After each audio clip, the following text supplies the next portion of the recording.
दिन तक विवाह उत्सव चलता रहा। वाद्य, रोशनी, नृत्य, गीत, दान, भोजन से पांचाल राजधानी इंद्रभुवन की तरह आनंदमुखर हो उठी। विवाह कार्य संपन्न हो गया। अब वर कन्या को विदा करना था।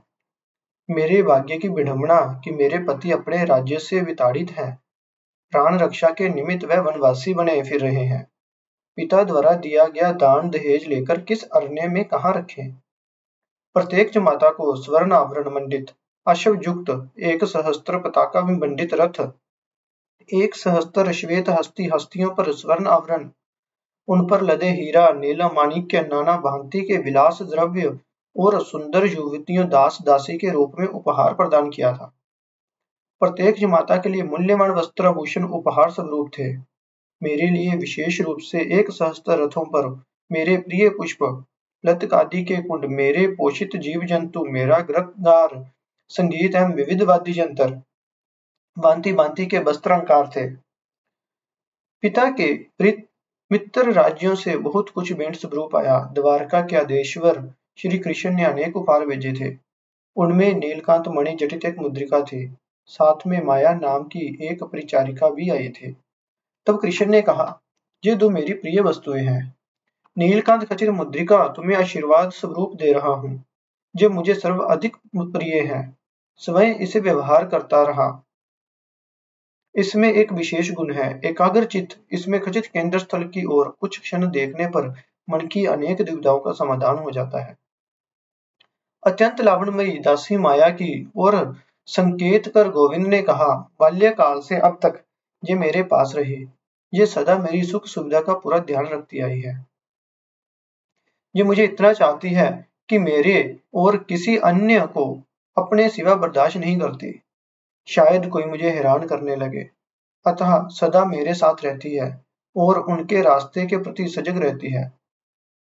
पर एक बात है, जो उसे हृदय में स्थान देता है, ये उसे अपने प्रेम से इतनी अंगच कर लेती है कि उसे और कुछ दिखाई ही नहीं देगा। मेरी दासी ये माया दुख का कारण जैसी है, दुख का हरण भी वैसे ही कर लेती है। इससे मेरे कई काम साधित हो जाते हैं, करना मुश्किल हो जाता है। अर्जुन छोटा भाई होते हुए भी प्रिय सखा है। इसकी प्रिय पत्नी के रूप में आज तुम हुई मेरी प्रिय सखी। अतः तुम्हें पहली भेंट ये मेरी प्रिय माया है। मैं कृतज्ञ थी, कहा जो आपके साथ इतने लंबे समय से है और आपकी सारी समस्याओं का समाधान में सहायक होती है, मुझे दे देने पर आपका काम कैसे चलेगा? आपकी सेवा शुश्रूषा कौन करेगा? गोविंद ने गंभीर स्वर में कहा, देखा जाएगा। मेरी समस्या से तुम्हारी समस्या भी विशेष है। अब पंचपति के साथ जाना होगा। इससे नित्य नूतन समस्याओं का सामना करना होगा। उनके समाधान में माया जरूर सहायक होगी। तभी मैं इसे तुम्हारे पास छोड़ रहा हूँ, अन्यथा तुम्हें कठिनाई होगी। मैं जानता हूँ पंचपति के द्रोह दायित्व के अस्थिर होकर तुम कभी न कभी सन्यासन बनकर अरण्यवासी बनने का मन कर बैठोगी। तब कौन तुम्हारा पथ रोककर खड़ा होगा? पर इतने उपहार लेकर मैं जाऊंगी कहाँ? पिता ने सारी स्थिति समझकर कहा था, पंच पांडव और माता कुंती जितने दिन चाहे पांचाल राज्य में अतिथि स्वरूप रह सकते हैं। उनका आतिथ्य कर पांचाल गौरवपूर्ण ही होगा। पिता उसमें भी सुख अनुभव करेंगे। पर इस प्रस्ताव से सुखी कैसे होती? मेरा इसमें गर्व कहाँ, वरन मेरा सम्मान तो बाधित होगा। मैं स्वयं को पिता के राज्य में आश्चर्य प्राचीन समझती रहूंगी। पिता एवं भ्राता के प्रतिपालित बनकर जीना अधिक समय तक संभव ना होगा। कल जो राज्य मेरा था, आज मैं वहां पर अतिथि हूँ। वास्तव में कितना विचित्र है समाज का ये चलन। अतिथि बनकर कोई कब तक ही कहीं रह सकता है। मेरे पतियों का भी गौरव क्षुण्ण होगा, वरन सब लोग कुछ समय बाद उन्हें हे दृष्टि से देखने लगेंगे। यही तो संसार का नियम है। पिता के राज्य में मेरे पतियों पर रंच भर भी आंच न आए, ये देखना अब मेरा काम है। मैं इसमें त्रुटि कैसे देख सकती हूँ? पिता के घर पर रहते समय मैंने अपने दुहिता धर्म का पालन किया। अब समय है जब स्त्री धर्म का पालन करूं। मेरे पंचपति अब राज्य खोकर निर्धन है, बात शून्य है, पर उनके शौर्य वीरत्व और व्यक्तित्व में कोई संकट नहीं। इन्हें लेकर मैं गर्वित हूँ। पति के शौर्य से गर्वित होना एक बात है और पति को लेकर सुखी होना दूसरी बात। पति का सुखी रखना तो और भी जटिल कार्य है। अब मेरे आगे यही समस्या, विवाह कार्य समाप्त होने के बाद मेरा वास्तविक दाम्पत्य जीवन प्रारंभ होने जा रहा है। पंचपतियों में से एक एक करके विवाह कर लेना सहज है, पर उनके साथ दाम्पत्य जीवन निभाना कहीं जटिल है। पता नहीं किस अतीत में किसी ने धर्म रक्षा के लिए संपत्ति या एकाध पतियों का वर्ण किया होगा, पर वर्तमान में संपूर्ण आर्यव्रत में मेरे व्यतिरेक पंचपति तो क्या, एक अधिक पति करने वाली नारी भी कोई नहीं हो। अतः आज मैं आर्यव्रत विस्मय और कौतूहल में मेरे दाम्पत्य का प्रहसन देखने की प्रतीक्षा में हूँ। सोचती हूँ कि आखिर मेरा जीवन ऐसे प्रहसन में ही तो नहीं हो जाएगा। किसी क्षण मैं सबकी इच्छा का मान कर लेना मेरे लिए उचित था। इस तरह जीवन में इतना बड़ा दायित्व ले रही हूँ, ऐसा तो कभी नहीं सोचा। तब नहीं सोचा कि 5 पुरुषों की इच्छा, रुचि, आशा और व्यक्तित्व परस्पर भिन्न होगा। अब सारी बात सोच स्वयं को असहाय लग रही। रात में एक प्रहर यदि एक पति के लिए उत्सर्ग करती हूँ, तो भी एक पति की रात्रि तो व्यर्थ ही जाएगी। तो फिर कैसे मैं रात्रि को विभाजित करूं या स्वयं को विविध करूं? आज मेरे दाम्पत्य का आरंभ है। सुबह शुद्ध स्नान, नववधू वेश में सज्जित होकर मैंने माँ कुंती को प्रणाम किया। माँ का आशीर्वाद था, कृष्णा, ईश्वर तुम्हें सुखी रखे। मेरे पास बेटी का स्थान पूर्ण कर सकी हो, पतियों को सर्वांतकरण से सुखी करोगी। उनके पद पद्मों में ध्यान रखकर अतिथि अभ्यागत की ईश्वर तुल्य सेवा करना। तुझसी विदुषी पुत्रवधू पाकर मैं धन्य हूँ। माँ के आशीर्वाद से लेकर मैं युधिष्ठिर के शयन कक्ष की ओर चले। वहां कृष्ण है। माँ का निर्देश है कि उन्हें प्रणाम करना होगा। युधिष्ठिर के शयन कक्ष में कोई और अपरिचित अभाग्यत आ पहुंचे हैं। बातचीत सुनाई पड़ रही है कि वह कहते हैं, किंतु गोविंद, देवी कृष्णा को ऐसी विषम परिस्थिति में डालने के पीछे आपका क्या उद्देश्य है? देवलोक में सब विस्मित एवं उत्सुक नेत्रों से प्रतीक्षारत हैं। पंचपुरुष की नायिका द्रौपदी के प्रेम, विरह और द्वंद्व की ओर। क्यों उसे यूं लज्जा में डाला? देवताओं के लिए बहुपत्नी का विधान रखा है। इसने उनके पौरुष को गरिमामय किया है, किंतु किसी नारी को बहुपति वर्ण करने में जो लज्जा, ग्लानि, संकोच है, इस बात पर ध्यान दिया? इसे नृत्य क्षोण होता है द्वारकापति, क्या वह नहीं जानते? मेरे पैर पत्थर हो गए। अपने लज्जा और अपमान की कथा सुन रही थी। अव्यागत कोई भी हो, उनका सामना करने को मन ही नहीं कर रहा था। लौट आई विश्राम कक्ष की ओर। पलंग पर अवश्य होकर बैठ गई। प्रसन्न संगमरमर पत्थर की दीवार पर मेरा प्रतिबिंब झलक उठा। मुझे लगा मैं टूट रही हूँ। दुख, लज्जा, तुष्टहीनता से अलग ही क्षण नववधू कृष्णा के अंदर यज्ञ अनल में संभूत याज्ञसेनी विद्रोह कर उठी। देवलोक के विधान के विरुद्ध विप्लव घोषित करने खड़ी हो गई। देवलोक के विधान के अनुसार एक पुरुष चाहे जितनी स्त्रियां ग्रहण कर सकता है, पर एक स्त्री एकाधिक पति वरण करे पर पापनी कहलाएगी। ये विधान किसने बनाया? किस दिव्य पुरुष ने ही तो, अन्यथा पुरुष स्त्री के बीच पाप पुण्य में ऐसा अंतर करते? धनी, दरिद्र, ऊंच नीच, ब्राह्मण, चंडाल, स्त्री, पुरुष आदि का अंतर कर समाज में जितने नीति नियम बने हैं, पाप पुण्य का विचार कर जो घोर वैषम्य खड़ा किया गया है, उसके विरुद्ध जीवन भर युद्ध करना होगा। वास्तव में पंचपति वर्ण समग्र नारी जाति के लिए एक आह्वान था। एक साथ अनेक पुरुषों को वर्ण करने के किसी भी नारी के चरित्र की शुद्धता अमलिन रह सकती है, मानो ये प्रमाण करके एक स्वर्ण अवसर है। पर पुरुष का मुंह बंद देखने का अवसर ना पाने वाली अतः पूर्ववासिनी कोई नारी अगर पवित्रता होती, उसे सतीत्व के संबंध में संदेह की संभावना रह जाती है, किंतु बहुपुरुषा का संग प्राप्त कर भी यदि वह पवित्रता बनी रह सकती है, तो उसे सती कह सकते हैं। शायद तभी तारा मंदोदरी ने एक अधिक पति वरण किया था। फिर भी वह सती है। रात स्मरणीय है। लक्ष्मण पत्नी उर्मिला 14 वर्ष तक अंतपुर में बंदिनी का जीवन व्यतीत करती रही, पति की प्रतीक्षा में। लेकिन अयोध्या नगर में कभी सती उर्मिला के नाम का जयकार नहीं हुआ। देवी सीता रावण द्वारा प्रहत होकर अशोक वन में बंदिनी रही। वह दैत्य राज रावण और अनेक दैत्यों के बीच रही। उनसे अनेक इंगित मिले, फिर भी वह पति की प्रतीक्षा एकाग्रित से समय बिताती रही, अत वह सती कहला सकी। उधर उर्मिला लोक लोचन के अंतराल में ही रह गई। मूल्य को जकड़े रहने के सिवा और कोई चारा ना हो, ऐसे में कोई आदमी मूल्यों को लेकर चलता रहे, इसमें कोई बहादुरी नहीं। हाँ, विपरीत परिस्थितियों में जो मूल्य पर टिका रहे, उसी की बहादुरी है। पाप पुण्य वाली इस दुनिया में पापों को छेड़कर पुण्य का महत्व नहीं समझा जा सकता। पाप के बिना पुण्य की प्रतिष्ठा ही कैसी? अधर्म में अधर्म ना हो तो धर्म स्थापना ही कैसी? अंधकार ना हो तो प्रकाश को कैसे समझेंगे? दुष्टों का कारण ही तो है, दुष्टों के कारण ही संत महामानव के आसन पर है। साधारण किसी राजकुमारी से मेरी विचारधाराओं में अंतर है। मैं जब देखती या सुनती कि हर राजा के अंतपुर में अनेक रानियां उजागर रह राजा की प्रतीक्षा करती है, जबकि राजा को कभी शौक हुआ तो किसी रानी के अंतपुर में वंशीय वन सुनते हैं या नहीं सुनते हैं, तब मैं सोचती थी कि इसके विपरीत होता तो कैसा होता। एक रानी होती, हजार होते राजा, रात रात प्रतीक्षा में बनाते राजागण।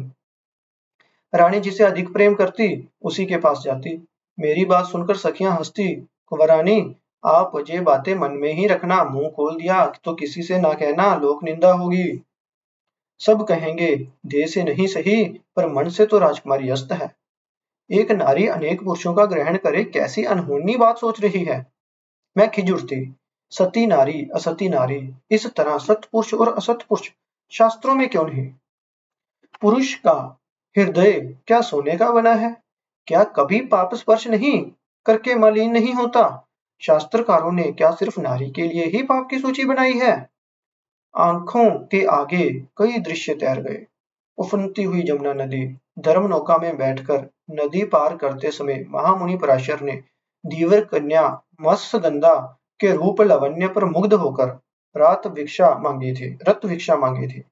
सुकुमारी मत्स्यगंगा के शत वारण पर भी महामुनि पराशर ने जबरदस्ती नौका में उसे ग्रहण किया।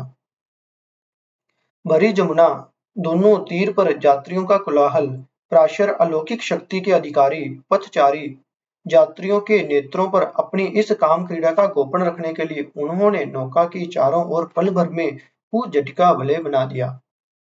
उसी अंधकार वलय में मुनि की कामना चितार्थ हुई। जन्म लिया दिव्य दृष्टा कृष्णदेव पायन ने। पुत्र को साथ लेकर महामुनि पराशर मत्स्यगंधा को वरदान देकर योजन गंधा के रूप में रूपांतरित कर गए। योजन गंधा सत्यवती के शरीर से मत्स्यगंधा दूर हो गई, एक सुगंध में वह परिपूर्ण हो गई, वह योजन तक परिव्याप्त हो गई। यही योजन गंधा के कालक्रम में आगे चलकर कुरुवंश के राजा शांतनु की पत्नी बने। शांतनु की ओर से सत्यवती ने चित्रांगद और विचित्रवीर्य को जन्म दिया। परम ज्ञानवानी मां सत्यवती को कभी कभी अतीत के लिए लोक निंदा और परिहास सहना पड़ा, लेकिन पराशर वह सर्वजन पूज्य है। भगवान वेदव्यास के मुंह से उनकी जनन की जीवन चरित्र को सुनते सुनते मेरे अंदर विद्रोह की झंकार उठती। मेरा चेहरा क्रोध में लाल हो जाता। व्यासदेव स्थित प्रज्ञ है, हंसकर कहते, नारी तो सर्वसहा धरित्री है, उनकी जैसी सहनशीलता पुरुष में कहाँ।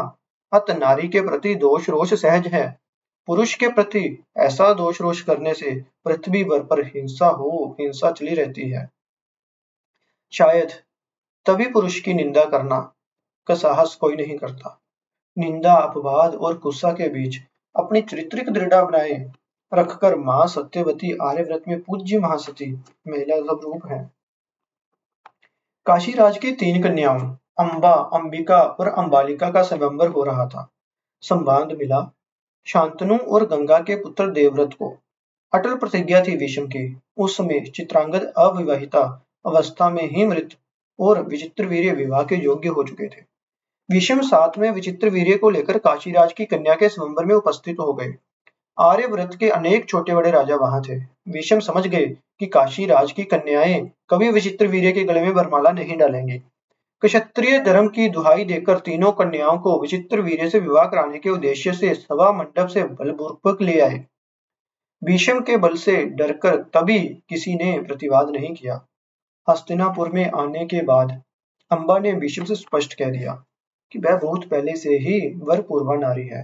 मद्र देश के राजा शाल्व बहुत पहले से उसे विवाह का व्रत ले चुके हैं। अम्बा स्वयंवर सभा में उन्हें देकर हृदय उन्हें दे चुकी है। धर्मथ शाल्व से विवाह होना चाहिए। भीष्म ने उदारता पूर्वक राजकन्या अम्बा को राजपुरोहित और विश्वस्त दासियों के साथ उसके पूर्व निवाचित पति के निकट सम्मान पूर्वक प्रेरित किया, पर निरपराध अम्बा अदूरदर्शी राजा शाल्व द्वारा उपेक्षित हुए। उसका अपराध राजा शाल्व ने उपहास किया। सर्व जन समक्ष भीष्म ने पराजित किया राजाओं को और वह तुम्हारा अपहरण कर ले गए। उसी क्षण से तुम भीष्म की उचित बन गई हो। मेरी पत्नी बनने की योग्यता फिर नहीं रही और अब तुम्हारी कामना नहीं मेरे मन में। कितने निष्ठुर वचन। अम्बा टूट गई। शाल्व को समझाया कि भीष्म देव आजन्म ब्रह्मचार्य के प्रति है। पिता के आगे उन्होंने प्रतिज्ञा ले रखी है, विवाह जीवन भर नहीं करूंगा। कोई नारी भी उनके चारित्रिक संकलन का कारण नहीं बनी। भीष्म ने जो कार्य किया वह अपने लिए नहीं वरन लघु भ्राता के निमित्त किया।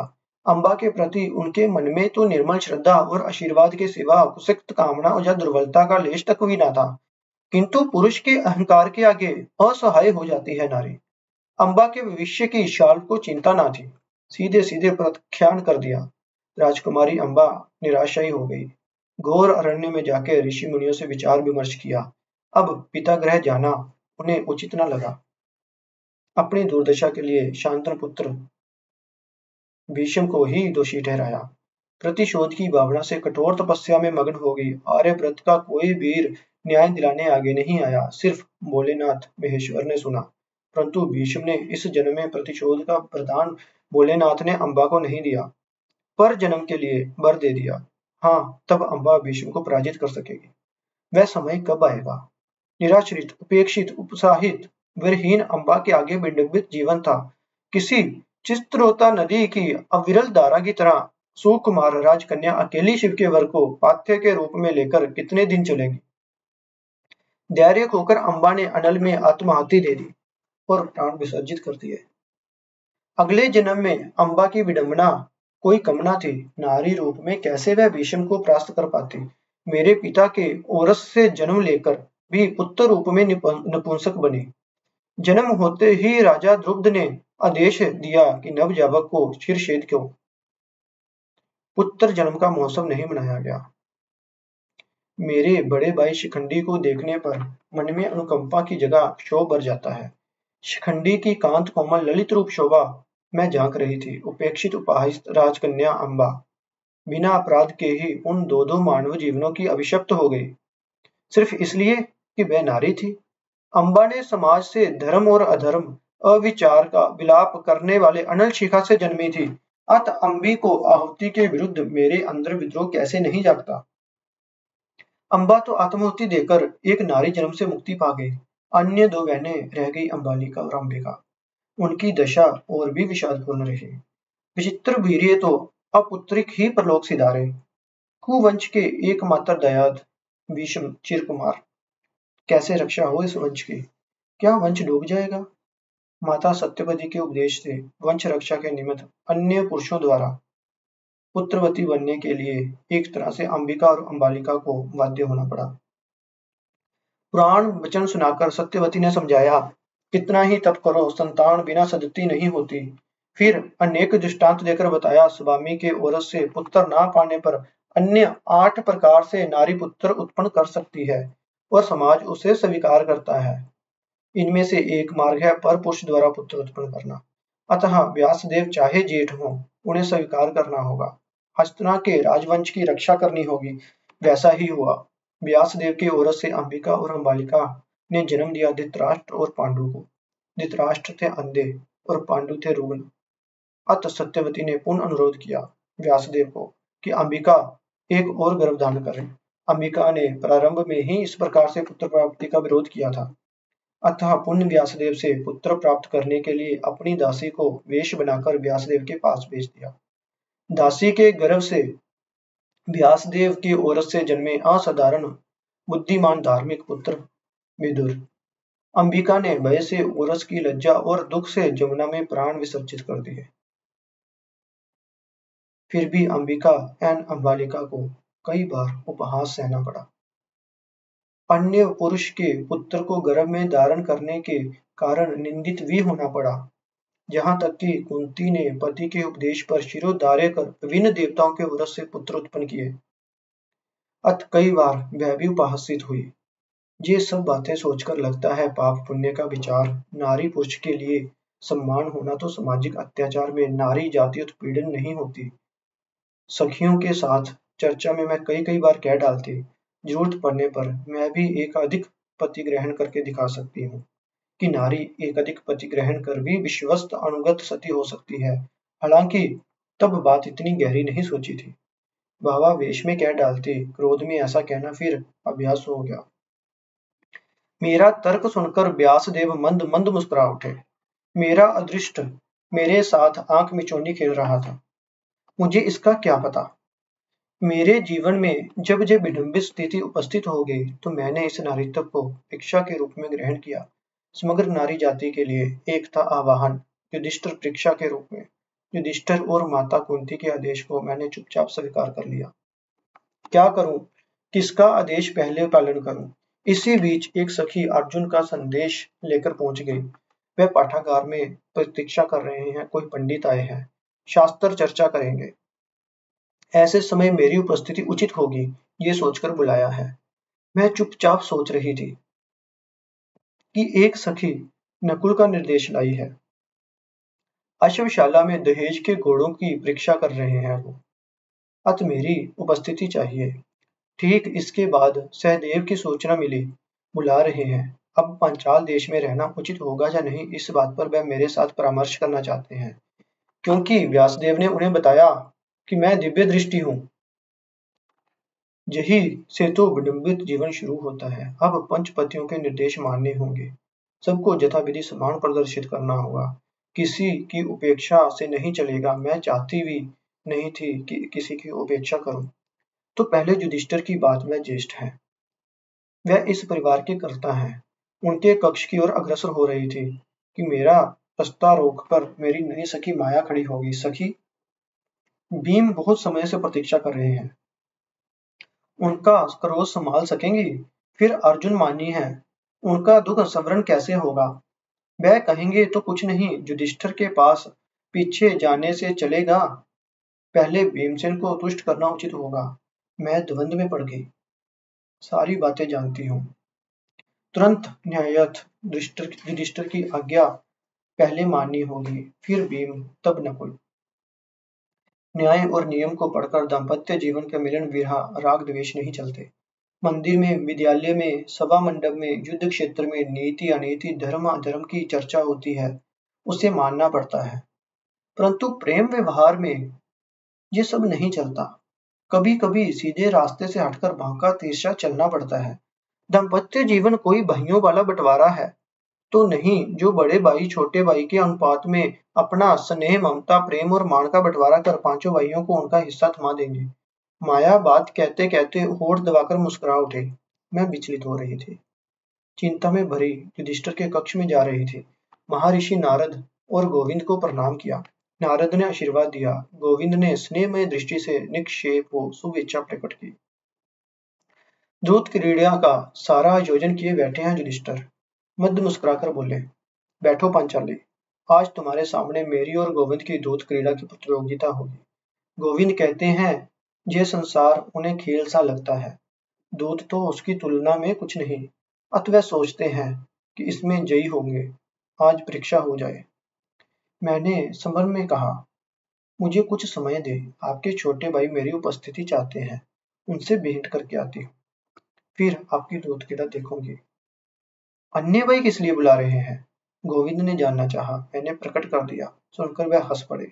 व्यंग में कहा, युधिष्ठिर, भाइयों को एकता के सूत्र में बांधने के लिए पांचाली को पंचपति वरण के हेतु बाध्य किया था। अब लगता है कि द्रौपदी को लेकर पांचों के बीच प्रतियोगिता, ईर्ष्या, द्वेष, शत्रुता, मतांतर और फिर बंटवारा होने जा रहा है। अब द्रौपदी को सबसे मिलकर आते जानते सांझ हो जाएगी।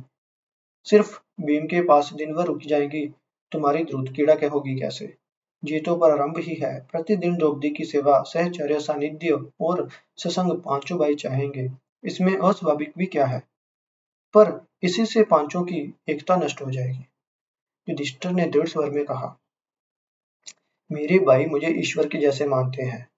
हमारे बीच वैसा कोई द्वंद्व उपज नहीं सकता। मेरे आदेश पर भाई राज्य, धन, संपदा सब त्याग कर वनवास जाने के लिए कुंठित नहीं होंगे।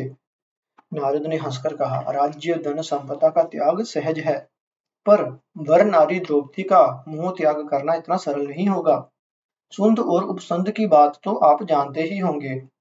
दोनों भाई एक सिंहासन पर बैठकर राज्य का उपभोग करते रहे। एक पात्र में वह भोजन किया करते तथा एक शयनगृह पर पलंग, एक ही शैया थी।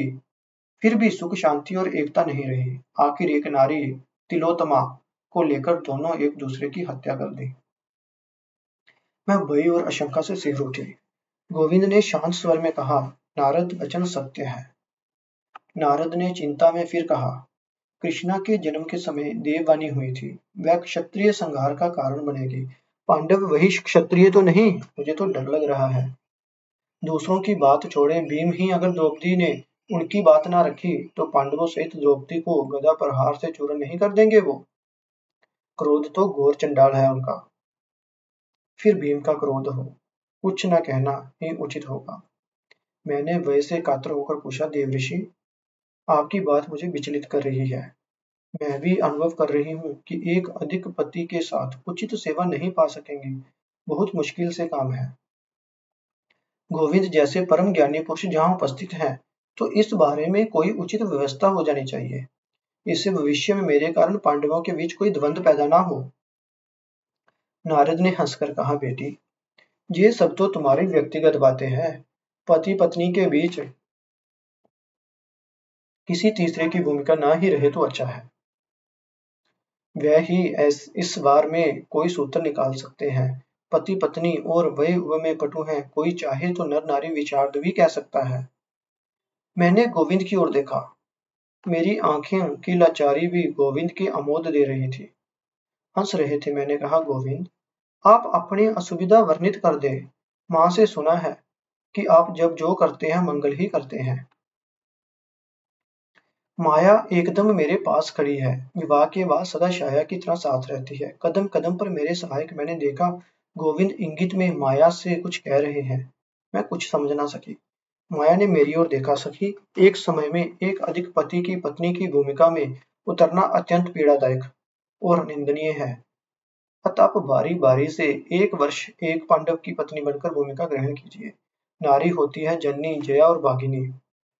जननी और भाग्नि के रूप में हर समय सभी पांडवों के पास कर्तव्य संपादित करें, पर पत्नी के रूप में सबके पास एक एक वर्ष रहना।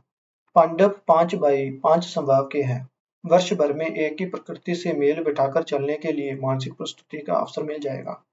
माया की बात का सबने समर्थन किया। युधिष्ठिर भी इस पर राजी हो गए। नारद ने एक और बात रखी, पत्नी के स्वरूप में किसी एक भाई के साथ रहते समय दूसरा वहां प्रवेश करे तो 12 साल वनवास और ब्रह्मचर्य का पालन करना होगा।